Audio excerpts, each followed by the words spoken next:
The never-ending oil leak. Can I fix it? I don't know. We're going to find out.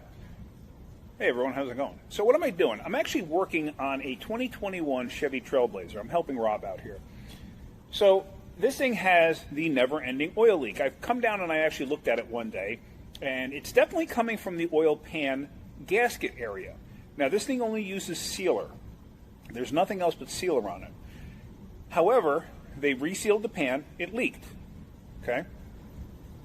They resealed it again, thinking possibly whatever happened and it just didn't set up or whatever.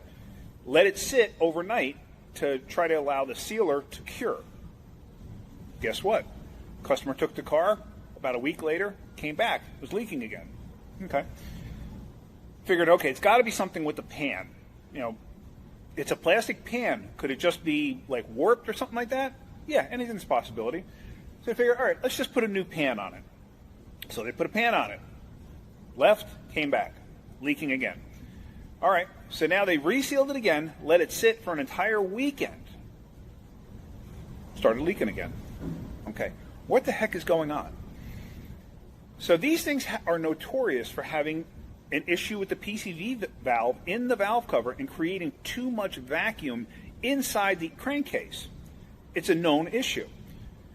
So is it possible that the gasket's getting sucked through? You know, because it doesn't necessarily always cure right away. I mean, I've taken engines apart that have been together for 5 years, and then you get down into where the silicone's at the tip of a bolt, and it's still wet because there's never any air there for it to actually cure. So is it possible that it was something to do with the PCV? Absolutely. So they put a valve cover on it, resealed the pan again. Guess what? Leaked again. Okay. So now, I'm going to read to you the service instructions on, or repair instructions on how to do this. You would think, okay, taking a pan off, not a big deal. You would think taking it off, resealing it, you know, cleaning it all up, resealing it, putting it back together, it'd be fine. However, there is a step here that I got a funny feeling was missed. And, well, I know it was missed, but, you know, and it happens. It happens to all of us. You know, we miss something, and or you may not even think it's that important. But you look at a pan, you know, like this, and you would think, okay, it's not a big deal, right? It's really not a big deal. You unbolt it, you reseal it, you put it back. Okay, I get that. You know, I would have done the same thing. So I started digging deeper into this. Now I want you to hear this. So this is after you already have the pan off and everything else. They want you to clean the pan gasket or the pan mating surface. They want you to clean that surface with brake clean and a clean shop rag. They want you to clean the mating surface on the engine itself. Same thing, brake clean and a clean shop rag. Then it says, wipe the oil pan surface with adhesion plastic pan primer promoter. A lot of P's there. Who would have thought that, in all honesty? Really, who would have thought that? Not many people. I wouldn't have thought it initially, I'll tell you that right now. I mean, after a while, I would have probably gone and read, you know, the actual service information to see if I was missing something. And I can tell you honestly, I could have easily skipped over that and just not even paid attention to it. You know, you read something and it kind of goes in one ear out the other, because this is something you've done, like me, I've done it my whole life, and it'd be like, why is this not sealing? However, this is what it says. Okay, you wipe the surface down with this adhesion promoter, okay? Then it says, allow the cleaner to flash or evaporate, then wipe the sealing surface with a lint-free cloth. Do not touch the sealing surface after cleaning it. What? So they want you to clean it off, they want you to clean it, then they want you to put the adhesion promoter on it, then they want you to clean it, but then they don't want you to clean it. What does that even mean? I mean, it doesn't, to me, it doesn't make sense. I mean, here, I don't know if you can read this, but here, if you want to read it, go right ahead. But yeah, so, and of course, this thing is not the easiest thing in the world because it has coolant pipes that run underneath it, so you got to get the coolant pipes out of the way.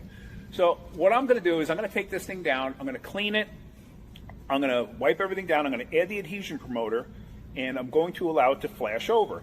Then I'm going to reinstall it with, you know, silicone, obviously, and I'm not going to put any oil back in it. I'm going to let it sit over the weekend, and I'm not even going to put coolant back in it. Obviously, I got to train the coolant. I'm not going to put coolant back in it. I'll let them do that on Monday, and I'm going to let it sit over the entire weekend, and then hopefully by then it'll actually clear, or it'll actually work. It'll actually seal.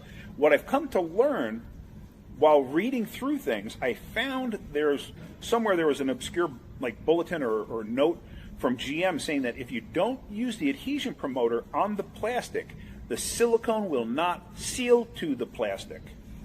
Okay, so that's why initially when they first had this thing running, it seemed as if everything was fine. But then after a period of time down the road, like, a week, whatever, it would start leaking again.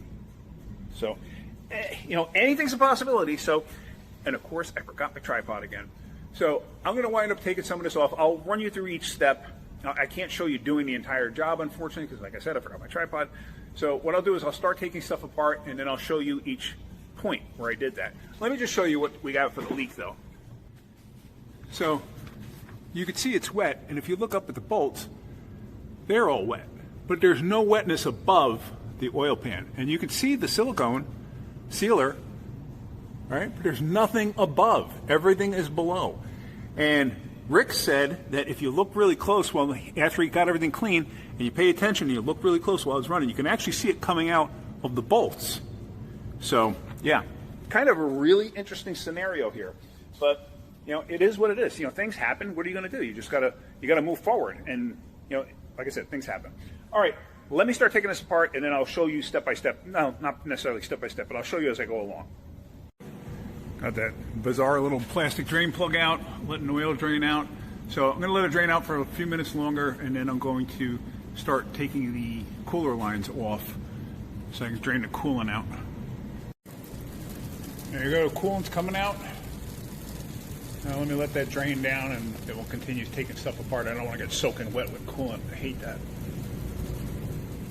Rick told me this pan is kind of a nightmare. These two bolts really sucked. They go one there and one up there. And this pipe you have to loosen up from up inside there, and it's not the easiest thing in the world to get to, but I was able to loosen it up enough so this way I can get those two bolts out. Now the rest of them I should be able to just get straight on. So let me start doing that and getting those out. So I believe I got all the bolts out finally. And yeah, the ones on this side are a little tricky because of the positioning of those hoses and stuff like that. So yeah, let me see if I can't get you set up on something, since I don't have a tripod here, like maybe a workbench, like one of our rolling workbenches. See if I can't get you set up so you can watch me pop this thing off of here.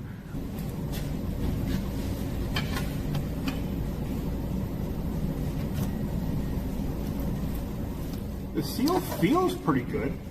I mean, I don't know. I don't really feel much of an issue there. Oil.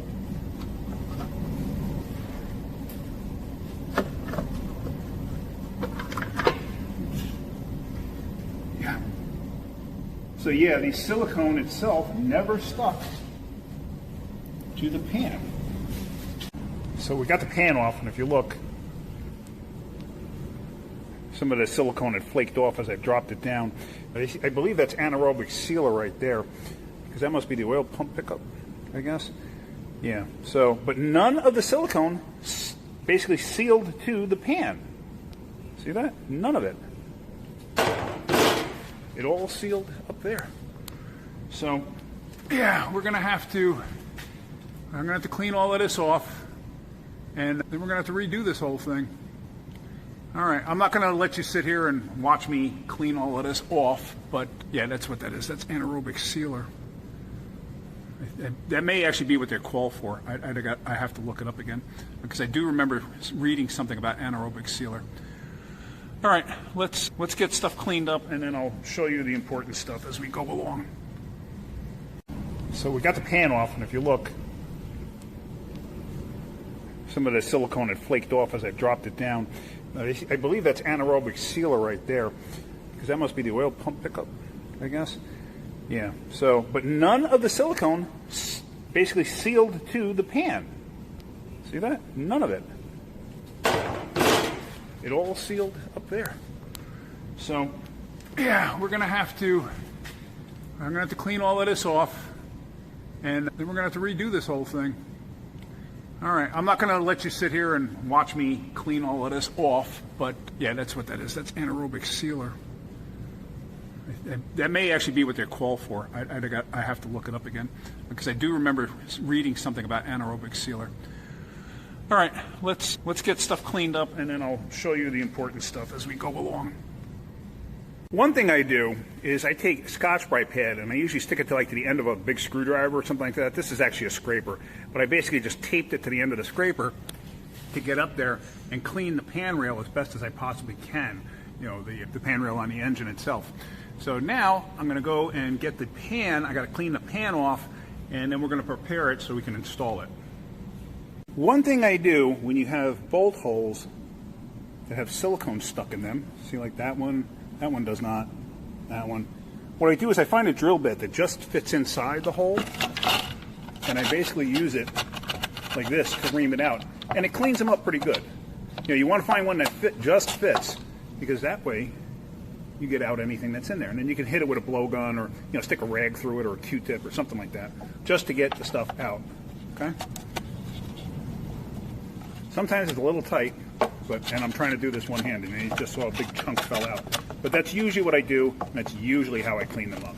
Now that that's all cleaned up, and all the bolt holes are done and whatnot, what I'm going to do is I'm going to take this stuff. This is basically the same compound as what is used in the GM stuff that they want you to use. However, the GM stuff you can only buy in like a pint container or a quart container or something, and it's ridiculously expensive. This pen was, I want to say, 40 bucks. So the stuff is not cheap. So I don't know. I'm going to shake it up, I guess. I don't even know. I don't know how this stuff is supposed to work. Let me open it up. I wish I brought a tripod with me, but I didn't. I apologize for that. All right, let me see if I can get this thing to flow, and then I'll get back on it. All right, so, oops. Apologize for that. So I just got it to start flowing. And it is very specific about you not getting your fingerprints or anything on there. Whoops.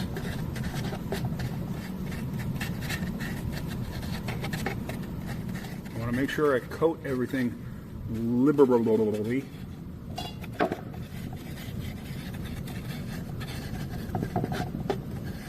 Because obviously this thing has been a problem for a little while. So I want to try to avoid having a comeback for this. I'm sorry if I go off of it. It's because I don't have a tripod. And then they tell you, once you're done with this, do not touch the surface. So let me finish doing this, and then we're going to let it skin over. I actually went over it twice. I wanted to make sure that I got it full coverage and I didn't miss anything, just to be on the safe side, because you never know. But I basically went over it twice. I'm going to let that fully evaporate. You know, like that is not evaporated, obviously. I'm going to let it fully evaporate. But in the meantime, what I'm going to do is I got to clean off the rail up there with brake clean. So I'm going to clean that off with brake clean and wipe it down really good. Of course, you're going to get a spot like that where oil is going to wick down. So basically, after I clean it, I'm going to wait until I'm just about ready to put the pan up in place. And once I'm ready to put the pan up in place, then I'll wipe that down one more time in the spots that I see where the oil is going to drip out. Like there might be a spot back here too in the corner. Those are like known spots. Like usually when you have like an edge like that. So you got an edge there, you got an edge there. So it's a known spot. And it's weird because the oil leaking through the bolts, as you see, none of the bolts that go in actually go anywhere near, or actually go into actual oil. So it had to be the fluid, you know, the oil itself getting out to the bolt and then wicking through the bolt and out. So yeah. Anyway, all right, let's do that. Let's get this all ready and let's finish it up. And unfortunately, I probably can't show that. I mean, I might be able to prop you up on the table like I had you before, but we'll see. Now, that red stuff that was on there is anaerobic sealer. It's hard as heck to get that whole thing clean, but it's fine. It's not going to hurt anything. That's not an oil pickup. I think that's a drain back for the turbo, possibly. I'm not 100% certain, but it's definitely not a pickup. The pickup is that square-ish block right there. So that's the oil pump pickup. This has to be some kind of return. I can't think of it being anything else, because otherwise they would have to put O-rings in there just to make sure that it's sealed. So what we're going to do is we're going to use 3-bond. This is some really good stuff. I only use this stuff when, you know, if it's a situation where you've had multiple comebacks or you have a comeback or whatever. This stuff is pretty pricey also, but it's really, really, really good stuff. So we're going to use this. I don't know if I can set you up anywhere to actually let you see what I'm doing. And of course, I have it in a caulk gun style. Let's see, what can I do here?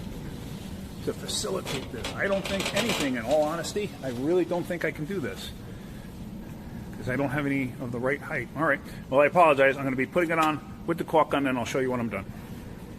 And there you go. It doesn't have to be a Picasso or anything like that. You know, this is perfectly fine because it's going to get squished up in place. So let's start getting this up there, and let me see if I can have you actually watch while I'm doing it. I got to wipe down those 2 sections. Now this thing is soaked with brake clean, this rag. Just wipe down those 2 sections where the oil, oh, this section didn't do it. Okay, so the oil didn't wick in that other section, which is good. So let's get the pan. Oh, I forgot to put sealer on those 2 openings. I hope you can hear me. All right, let's try that again.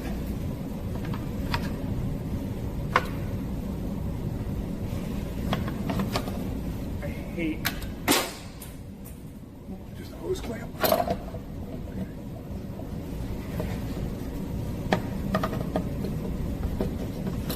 on. Right there. There you go. Okay. So now I got 2 bolts in my hand.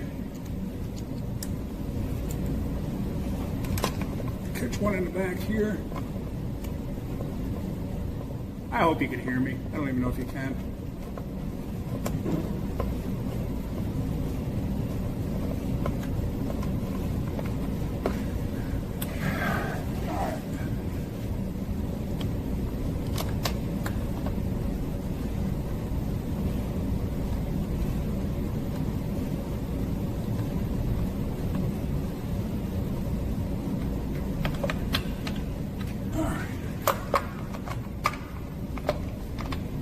Perfect, perfect. Sorry if I shine a light in your face.